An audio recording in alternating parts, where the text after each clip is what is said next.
So walk me through as a young engineer, you show up and all of a sudden you have to figure out how to design structures with no standards. Walk me through that process. How did you all do it? And what were some takeaways that you learned in that experience? Yeah, so I still had my slide rule, and but calculators had come on the scene, so I actually had a calculator and a slide rule, but the calculators were pretty rudimentary still.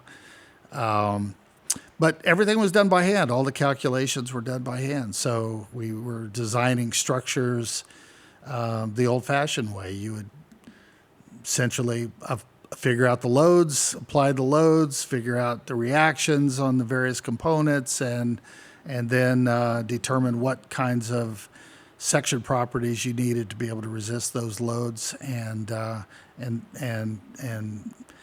maintain those reactions. So a lot of hand calculations, a lot of plotting of moment curves and shear curves and things like that, which I look back on now was actually very, very beneficial to me to be able to learn, although I did it in school, but to be able to learn in a more understanding way of actually how structures behaved.